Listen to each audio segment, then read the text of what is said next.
I can't trade like them. Be one. Here we go. Oh, all right. Hold on. Hi, everyone. Welcome to TradeGATEHub.com. If you're joining us on YouTube, great. You could also come into our main chat. Either is fine for asking questions during my discussion here with Mike Venezia.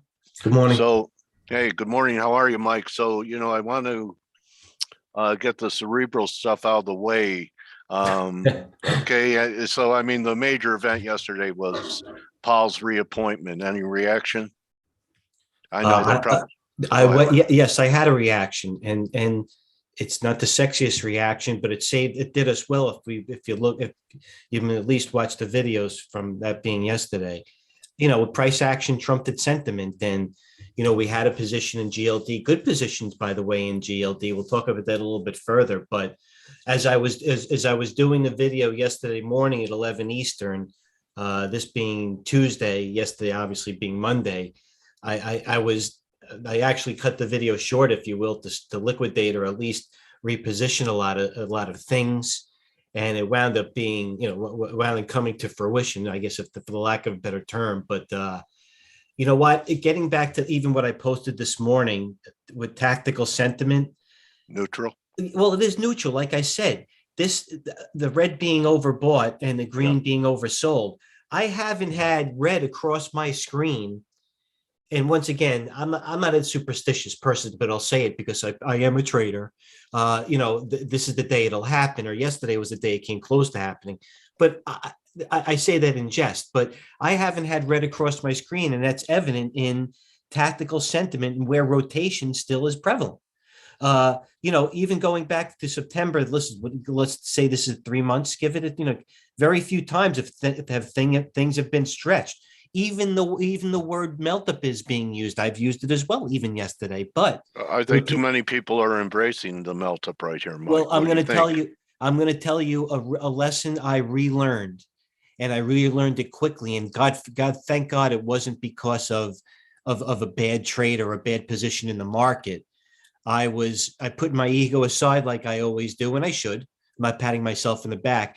And I have my universe of Twitter people, if you will. As I said, I'm not apologizing for following this little. I probably should follow more. If you can see, it's only 41 people. Getting back to the point is this. It's a lot. I didn't pay attention to the indices. I paid attention to my stocks. Okay. And, the rotation, as I said, was still evident, but I wasn't having it. For example, even Helene said things over the weekend. The NASDAQ was up, 8 days in a row. You know what? It didn't matter. You could have said that when it was up 5 days in a row, even 6 days in a row. And by the way, you could have said that in the 7th day. And as we know, Coach, and you'll edify this, that the longer they go, the more hurtful and the more exacerbated the moves get, and they get even more painful. So I wasn't interested that the NASDAQ was up 8 days in a row, whatever it may be. I think it was that. Obviously, it was up. That's not a trading contingency it's not a signal. No, it's not a signal. It's just a statement. No, it is a statement. As by the way, as you could see where the indices are, and we post the sentiment on the various sectors. And I'll give you an example. The semiconductors and technology are way overbought. But let me just change my screen for a second. But if you went by that, and then you would have missed the $5 move in Micron that's continuing to go higher, is up even higher, and you're missing the moves in the leaders like Western Digital. Well, it's not really a leader right now, but it's helping. And you missed the move like Marvell Technology that had a day delay, if you will. But getting back to it is, sentiment, and I always warn people on this. It is a tool. It's basically we try to give you the tools to sit down and eat a high value meal, if you will. And, what we do about sentiment is just the fork, and there's also a spoon, a knife, and napkin. Some people don't use napkins that I eat with, but still relevant. But what I'm saying is that, you just have to go with the price action. And Yeah. there are some moves in stocks that a lot of people, a lot of pros, people that I take cues from, if you will, that they're getting, they're getting smacked around in a couple of good stocks. And it all comes down to, getting rid of your losers and holding your winners. And it's hard to do because if you have an opinion on the market, that winner is going, you think that you're going to take off the winner, which is probably going against the market or going with the market, and your loser is going against the market. And the market keeps going, it keeps going against you, whatever. You know what I mean? We're looking at December coming up here, Mike, and normally December is a time where people will harvest their tax losses, and book them and use them against their gains. But you think it could be a little different December this year with the potential of higher taxes, and that's why a guy like Musk, in your face, I'm selling, billions of dollars of Tesla, and that others may mimic his action and do some liquidating before year end to take profits, not just to book tax losses. No, I can appreciate that. But then there's a couple of things you have to look at here. Is that too cerebral? No, it isn't. No, you're gonna drive this one into the ground like I do with the karaoke shot. So I'll agree to retire the karaoke one if you drop that cerebral. No, how about Okay. that? All right. Well, you know what? We're getting seriously. Elon Musk is saying two things about that. One, I don't know if he's telling you if he's an accountant or if he's telling take tax losses on your gains, or he's telling you something specific about the stock. Certainly, if I look at the stock here, go into the chart. Let me share a screen here. This is no rollover by any means. I think it may be this may be what you call an ABC pattern, Coach. Am I correct? Yeah, could be. But you know what? By certainly means I'm not willing to step forward into it, and I'm going to tell you why. You look at a stock like XPEV today, which is also one of these EV makers, and I bought that. I made a trade on that. And you should.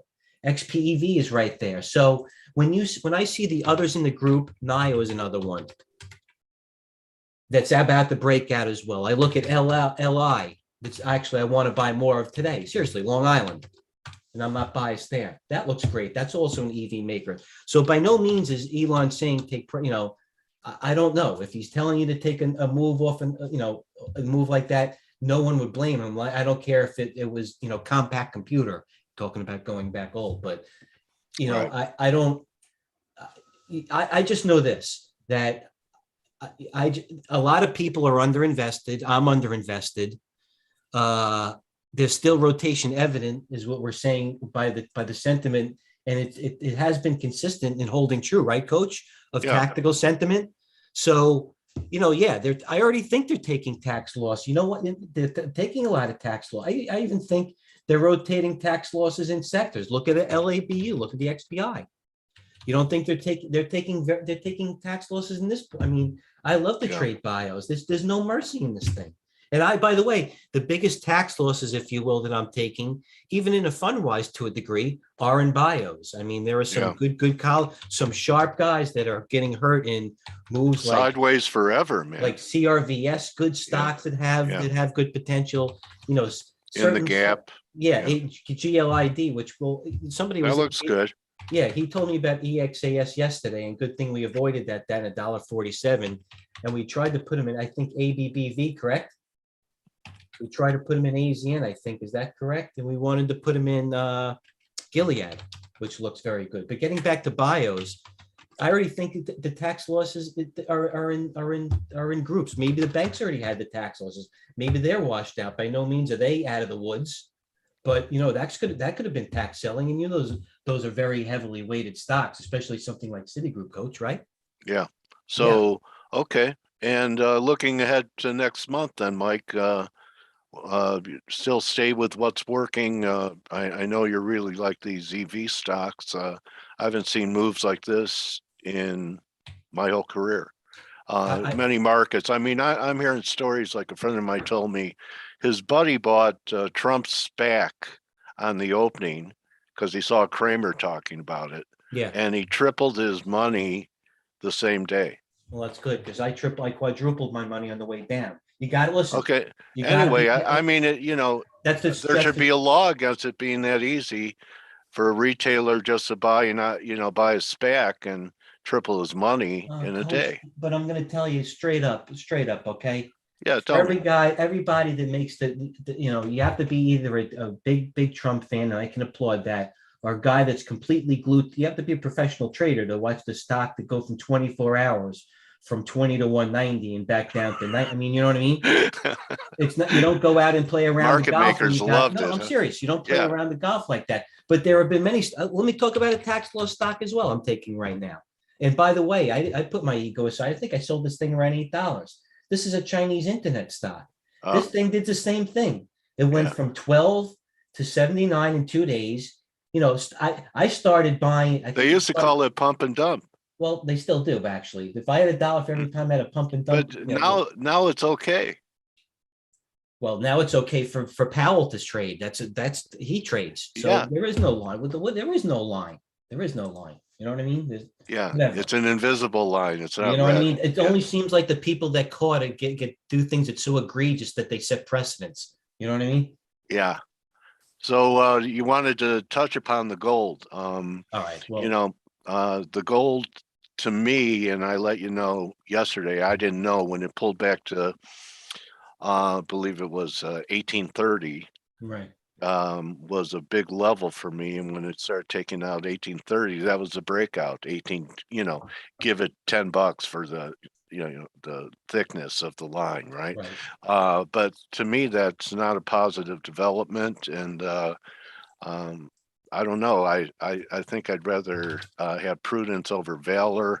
In fact, on TradeGATEHub, I was putting out short recommendations 1 week ago from today, prior to today. Right. That was on video. Mm-hmm. I was just telling longs to wait for a pullback to that breakout, and if they were aggressive, to short it. But one thing I have noticed, the shares, which you talk about, are not getting beat up as much as the metal is. But I'm not ready. I still need price action for me to want to come back into this, and there still might be some long liquidation here. So no, I really don't know what to do here. Well, I don't know what to do here, but I have positions, and I'll tell you what I'm doing. It doesn't mean that I'll tell you what I'm doing. Well, finally, if the chart of GLD here, as I said this morning, this is the proverbial line in the sand, at least technically on GLD. You have every moving average, especially, big price moves and swings with volume. And it seems like it broke. You see those two gaps too, Mike, up there? Yeah. That's called an island top, Gilligan's Island. Absolutely. So this is what I did. I told you that the stocks I've been long. Stocks I've been long is KL, which is still above the 200 moving day average I like. If you're going to take a stab, I think this is the place to do it. Let me just say, because of this gap here, right here at this level, let me erase that line because I get right here. There's a gap here, and this is the spot if you're going to try it. I'm also long AU. Maybe have some international exposure. That's not hurting me. I mean, gold has made a big move down. This has held support. I actually nibbled on it more this morning, and that's it. The bottom line with gold is I'm not one in believing that you have to have it in your portfolio as a hedge. I can have other hedges, especially since I'm an active manager. And that's just there. You know what, the way I put it, especially what's going on with the volatility, there's just simply put, there are better trades out there. That's it. The bottom line. Okay. All right. So, those do look, much better than gold if you just pull up a gold chart. I don't know, the last I don't think I have the 2 or 3 days. Okay. Yeah, I could share. Anyway, why don't we talk about, oil had a pretty good correction from 85 to 75 and bouncing in here. Do you think that was enough? That sell off in the oils and natural gas? Do I think it was enough? Yeah, we've had there were a lot of bulls, and we've had somewhat of a pullback here in those. So maybe this is a good dip to buy. Same thing. Well, I'll tell you. It's just like the stocks are leading the commodity. Let's look at a stock like Devon Energy. That the year high is 45. Let's give right here, 45. Right now it's 43. And let's hardly came off. Well, it already came off. Are these what you call best of breed, Mike, There are when you go hard. into these? Yes, I do. There are a Okay. handful of best of breeds that I use as a gauge. Sometimes I'll buy the other if I want to, and I have it. I like trading them because they trade together. I very trade like the medium ones because they usually are just more range bound. Obviously, I trade the best of breeds, and then if I want to get sexy, for lack of a better term, I'll trade the small ancillary ones with the low float and the blah blah blah and the pump behind it. But yeah, PXD is the best. Devon is the best of breed. These are the. And by the way, I don't think there's any argument here, and there shouldn't be. I'm having charting issues, by the way. PXD second, Devon, PXD, ConocoPhillips. We had a nice short of it. This one, this made a nice review. That's the third. And Fang, the other Fang, Right, FANG, the new fangs. the new Fang. This Fang, that's the other best of breed. So they're leading, they're leading the commodity, whether or not, I leave it up to the professionals, whether it's, they're about even. I just don't Nothing know. bearish about that. No. Yet. But they're so leveraged to more geopolitical news, it seems, as of late than ever, that if you get uncoated the wrong side, you're going to be pinned for a while. You know what I mean? It's almost like I'd rather trade a low floater with some volume, just because I think I have a better edge or of getting out without getting wiped out or getting hurt with somebody other than the stock not working. You know what I mean? I do, Mike. There was a headline or a story. I'm not sure the source of. I'm not sure if it was the FBI, Justice Department, warning companies to be aware of ransomware attacks over the holidays. I'm wondering if cyber is responding to that story. Okay. And Well, did you hear that story? Yeah, I did, and that's always prevalent around. It's always going to be prevalent. It's always going to be around. There's more action with digital transactions this time of year. That's correct. But what I'm saying is, that I did read the story, and you have to be aware of the story because it may be a reason of to even sell. Let's look at the best of breed on the right here, which is CYBR. Now, that might be and by the way, that's no argument, believe me. That might be just the reason that article, which I'm not sure yet if it's really driven, if it's really making a difference either way, but that might be another reason to sell them because they're a little bit on the extended side. Here's CYBR right here, and that right here, I wouldn't. Well, I might. It looks vulnerable. I might take a stab, but listen, it looks vulnerable. I like the 170 option strike price right here, especially with this coming down. And by the way, taking a shot right here at 170 of a best of breed there's nothing wrong with that. That looks to be okay right there. I'm not going to say it's going to go back up. It's right back to a breakout. But let's go to another sexy cybersecurity is Sentinel-1, or you can go to PANW, Panel Alto, and that's like the IBM, if you will. It's no disrespect to PANW of cyber, so that one's hanging in there. But no, I just think that cybersecurity during these times is almost like buying flowers.com before Valentine's Day. You know what I mean? It's kind of like it's out there, Right. Okay. So what sectors you think in December are set up to finish the year strong? And even if we do get a correction here, Mike, say we got a 5% correction. Sure. In December, because everyone's saying we're going to melt up until the end of the year. Everyone feels okay. I actually think yesterday was a pretty negative day on the daily chart in the Qs. In fact, the Qs led the sell-off, S&Ps followed. Say, for example, we get a 5% sell-off in December, and then people say, oh, maybe that was it, or the melt-up's over. What would you be looking for in your, say, your shopping list for Christmas? Well, certainly if a 5% sell-off, it's very simple. I wouldn't be looking to buy one of these low floaters or a squeeze stock. I wouldn't be looking to. I want to tell something to the proverbial audience, if you will, that the time to really the time best of breed came to the forefront is when those times happen, not because of when stocks like Donald Trump SPAC triples in a day and when you're frustrated as Apple goes up 0.5%.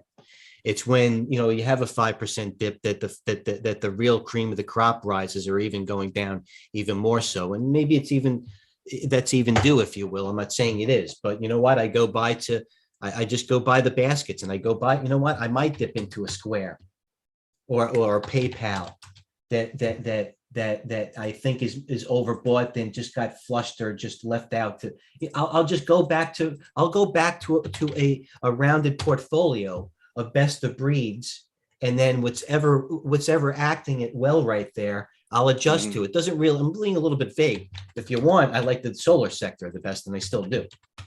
I like FSLR. You think that's good? You think if well, we already passed the infrastructure. Yes. But the other part of is more social engineering, but it does have something for climate change in there. Maybe that could be a catalyst. Do you think it could be if they pass it?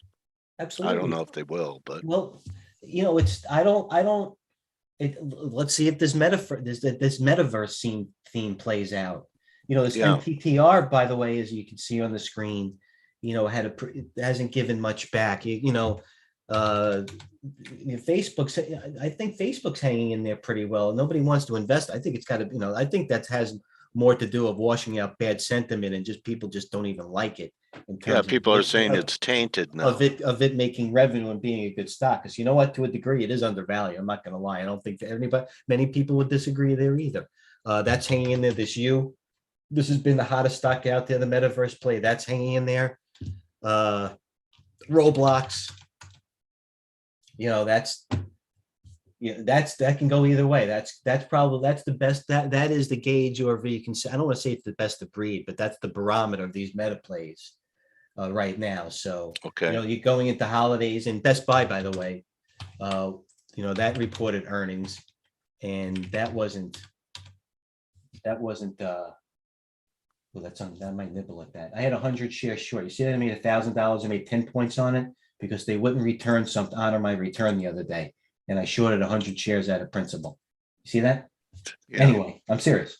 So the bottom line is Best Buy didn't have a good number, and that makes me a little bit nervous because that was the best. I mean, and you know what? Want to know something? The reason why I shorted 100 out of spite is because that stock very easily could have went. And the RSI, by the way, as you can see before the earnings, was only 72. So that very well could have. Well, I mean, I know you retaught me, if you will, about that divergence, when it doesn't necessarily have to be RSI at the 92 and 94 for it to top. That was a good. No, that's actually you wouldn't short a stock with that kind of momentum.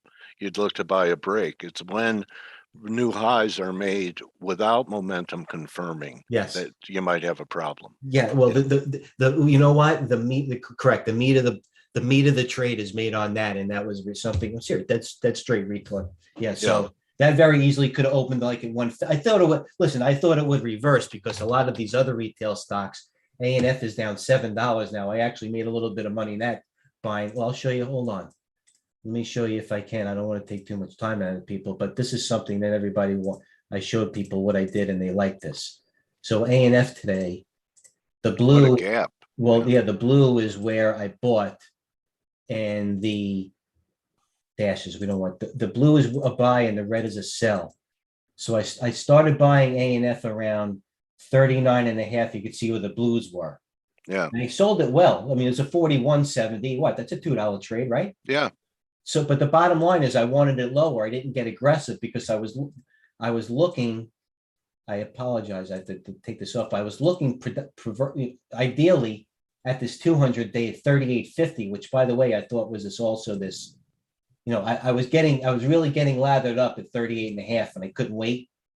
So I wound up buying because it did bottom, and the other ones did bottom this morning. It's back to the low. It's probably did a double bottom. I might, you know, certainly this isn't a 20,000 share position, but after it does this double bottom and making a nice move from 39 to 42, it's got $2 moves in it on how many million shares is it today, right? It's already got 3 million. It's good. So I'm a trader of this. So when I look at A&F, what are the other ones doing? Urban Outfitters at earnings today. I look at that. That one, by the way, you could have bought in the hole. That one went down nicely to 31.80, went down to 33.50. So I look at Kohl's, I bought nicely today, but I sold it. That one, by the way, is good. I'm buying that one. That one's holding up well after a nice move. I don't know if the rest of the retailers are going to roll over, but this one was the one that Macy's is, by the way, the one you should be watching. It's not because it's the best of breed anymore. It's because this just had such a major move that you want to see if it completely, if it wants to rest and digest some of this, or if it goes back to, levels from here, that's not good. So with that being said, I like retail a little bit. It's not the sexiest of things, but, and by the way, I'm not even saying that because of the holiday theme. I just, that's something where there's good price action. They are notoriously poor follow through stocks, but I like solar. I like some retail. The reason why the tech is coming down is, the interest rates made a nice move Right. and they're leveraged to the rate. So, I'm going Yeah. to keep playing the rotation. I'm not going to any five to end to the beginning of the question, any 5% correction. I'm always going to dip my toe in the best of breeds and see how they act. And then I'm going to get aggressive and reassess from there. That's all. Yeah, I appreciate your input on that. You know, I still think yields are headed towards 2%. That was my call, about 2 weeks ago after that pullback. I think we're there maybe by year end. It's going to be interesting to see what could resist interest rate pressure. By the way, I And agree. I mean, if you didn't ask, I agree. I do. do you? Yeah, I Okay. do. I do. All right. So do you trade the short side of bonds with like TLT breaking down or any other bonds if you think rates are going higher? Is there any way to take advantage of, perhaps stocks that suffer from higher rates that would Yeah. be Yeah. shorts for you? Yeah. Tech stocks. Yeah. Okay. Yeah. Stocks that, just very, very simply growth stocks. And I'm not talking about the best of breeds. There are stocks that keep going down that I just, geez, I don't, stocks like it depends. It just really depends. I'm looking at Square, what they're doing. This AFRM, which was the best for a while. I don't mean that's hanging in there. I still wouldn't step in.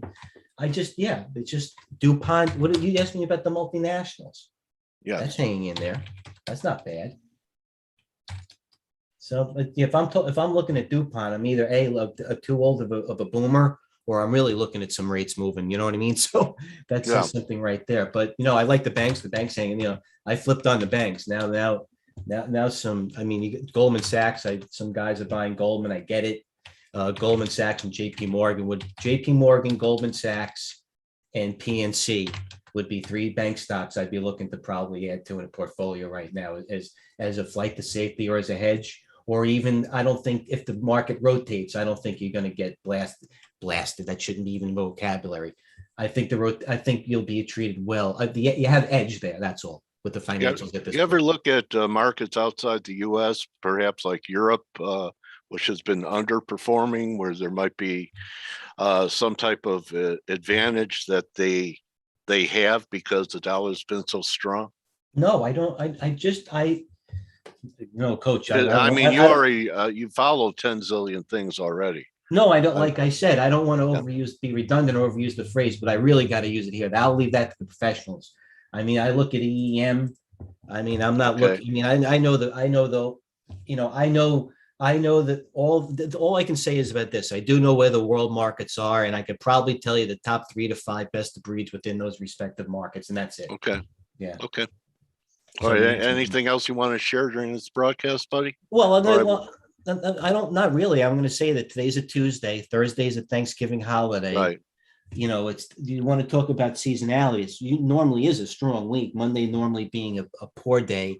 I'm not going to be trading on Friday. There's a cliche about trading a Friday after Thanksgiving is, the people that trade on that Friday after Thanksgiving are usually stuck in bad positions. Unfortunately, I'm not that we don't have that many here. So, never short a dull market.